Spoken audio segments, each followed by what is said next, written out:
তোমার প্রতি অনুভূতি গল্পের সিজন 2 ফার্স্ট পার্ট। অনিক রিমির বিয়ের 10 বছর পর অনিককে ভুল বুঝে রিমির সংসার ত্যাগ।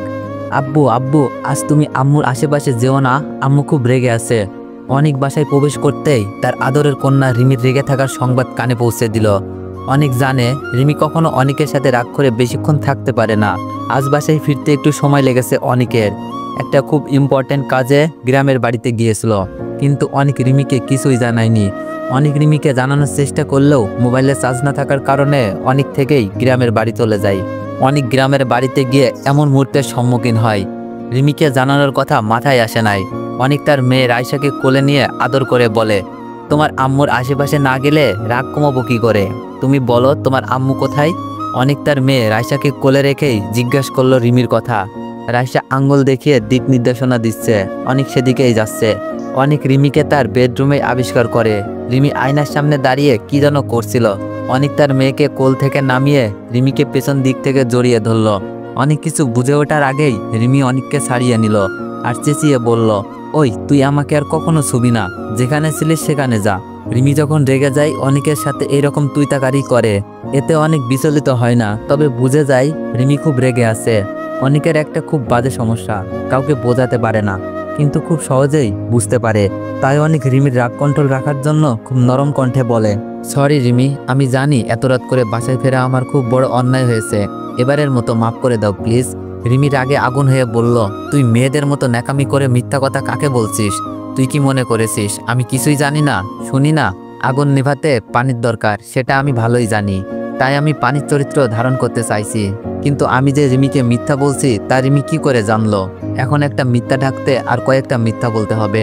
আমি বললাম, রিমি তুমি রেগে আছো খুব, একটু শান্ত হও, তারপর কথা বলছি। আমার ক্ষুধা লেগেছে, কিছু খেতে দাও। আমি চাচ্ছি রিমিকে শান্ত করতে, কারণ গরম মাথায় কিছুই ঢুকবে না, আর আমার বোঝানোর ক্ষমতা খুবই কম। রাগের সময় উল্টাপাল্টা বলে ফেললে রাগ বেড়ে যেতে পারে। তাছাড়া রিমি এর আগেও আমার সাথে এরকম রাগারাগি করেছে, কিন্তু 2 ঘন্টায় আবার রিমি আমার কাছে ফিরে এসেছে। রিমি উত্তেজিত হয়ে বলল, কিসে শান্ত হব আমি? তুই কি মনে করেছিস অফিসের নাম করে কোথায় যাস কি করিস আমি কিছুই জানবো না? শুনে রাখ, তুই যে অফিসে চাকরি করিস সেটা আমার বাবারই অফিস, সব খবরই আসে। আমি বললাম, রিমি রাইসার সামনে অন্তত এমন ব্যবহার করো না প্লিজ, মানুষের ভুল তো হতেই পারে, তাই বলে এরকম করা ঠিক? রিমি বলল, এটা ভুল বলছিস? আমার তো মনে হয় না, তুই ভালো মানুষের বেশি আমাকে ব্যবহার করছিস। আমি বললাম, রিমি এইসব কি বলছো? তোমাকে ব্যবহার করছি মানে? আমি তোমাকে ভালোবাসি। রিমি বলল, তাই নাকি? অফিসের নাম করে মিথিলার ওখানে যাও, আমি বিরক্ত করব তাই মোবাইল বন্ধ রাখো, আর এখন রাত করে বাসায় ফিরে বলো সরি?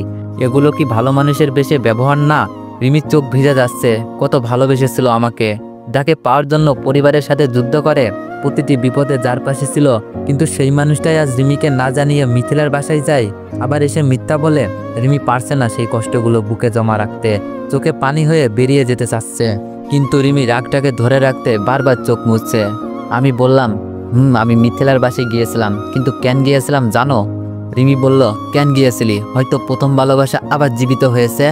রিমি এছাড়া কিছু বলতে পারছে না, কারণ রিমির চোখে অনিক যে এখন অপরাধী, কেননা অনিক মিথিলার বাসায় গোপনে গেছে, তার মানে তাদের প্রথম ভালোবাসা আবার জীবিত হয়েছে।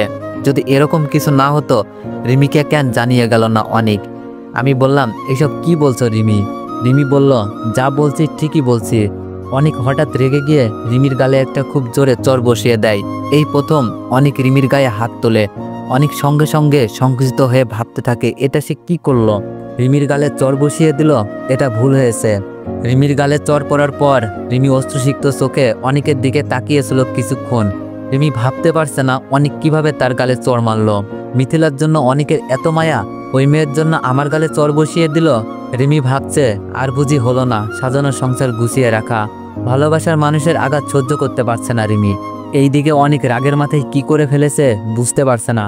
রিমি চুপ হয়ে গেছে দেখে রাইসাকে তার রুমে নিয়ে গেছে ঘুমিয়ে দিয়ে আসার জন্য। রাইসা এইসব দেখে ভয়ে থরথর করে কাঁপছে।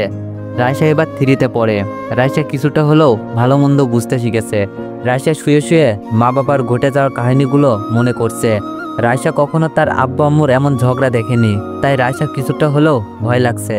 অনিক রাইসাকে ঘুমিয়ে দিয়ে রিমিকে সরি বলার জন্য যাচ্ছে। ওইদিকে রিমি ডিসিশন নিয়েছে যে অনিকের সাথে আর মনে হয় সংসার সম্ভব না।